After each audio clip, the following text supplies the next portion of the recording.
હું તમારી સાથે એ વાત કરીશ કે આ લોકસભાની અંદર one nation one election bill જે રજૂ થયું, હવે એની આગળની પ્રોસેસ શું રહેશે.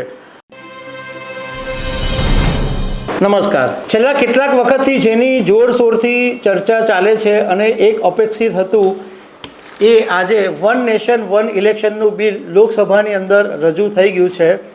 હું તમારી સાથે એ વાત કરીશ કે આ લોકસભાની અંદર one nation one election bill જે રજૂ થયું, હવે એની આગળની પ્રોસેસ શું રહેશે.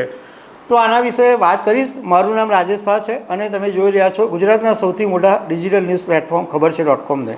આજે ભાજપના કેન્દ્રીય કાયદા મંત્રી અર્જુન રામ મેઘવાલે લોકસભાની અંદર one nation one election bill રજૂ કર્યું અને આ બિલ જે છે એને સંવિધાન બિલ 2024 નામ આપવામાં આવ્યું છે.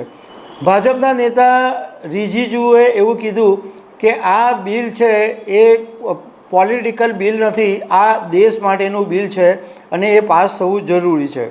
હવે હું આખી પ્રોસેસ તમારી સાથે સમજાવીશ કે આજે આખા દિવસમાં સાંજ સુધીમાં આ જે લોકસભાની અંદર વન નેશન વન ઇલેક્શન સંબંધિત જે બિલ છે એની પર થોડીક ચર્ચા થશે અને એ પછી સ્પીકર સાંજે જોઈન્ટ પાર્લામેન્ટરી કમિટી એટલે જીપીસી કમિટીની રચના કરશે અને આ જે રચના થાય એમાં જે પાર્ટીઓના સાંસદોની સંખ્યા હોય એના આધારે એમને કમિટીમાં સ્થાન આપવામાં આવશે.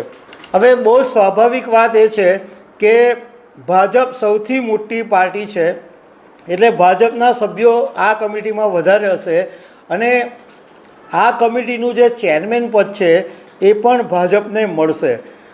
સાંજ સુધીમાં સ્પીકર એક જોઈન્ટ પાર્લામેન્ટરી કમિટીના નામ જાહેર કરી દેશે.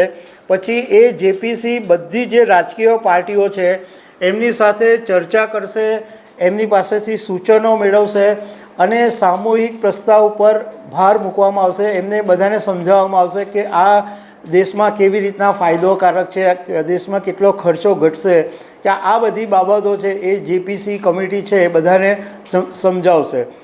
એ પછી જેપીસીનો જે રિપોર્ટ છે એ સ્પીકરને સોંપવામાં આવશે અને જેપીસી લીલી ઝંડી આપે એ પછી લોકસભાની અંદર ફરીથી આ બિલ લાવવામાં આવશે અને લોકસભા અને રાજ્યસભા બંનેની અંદર આ બિલ પસાર થાય પછી હસ્તાક્ષર એટલે સહી કરવા માટે રાષ્ટ્રપતિ પાસે જશે અને રાષ્ટ્રપતિ સહી કરી દે એટલે એ આખો જે વન નેશન વન ઇલેક્શનનો જે આયોજન છે એનો માર્ગ મોકળો થઈ જશે.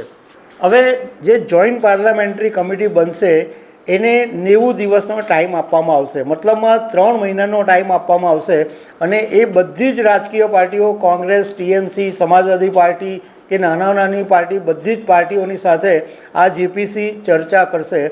અને આની અંદર એક નિયમ એવો છે કે આમ 90 દિવસનો સમય આપવામાં આવ્યો છે, પરંતુ જો જરૂર પડે કે એમ લાગે કે આટલા સમયમાં આ કામ પૂરું નથી થયું તો એમાં સમય પણ વધારવામાં આવશે અને આ રિપોર્ટ આવશે એ પછીની આગળની જે પ્રોસેસ છે એ ચાલશે.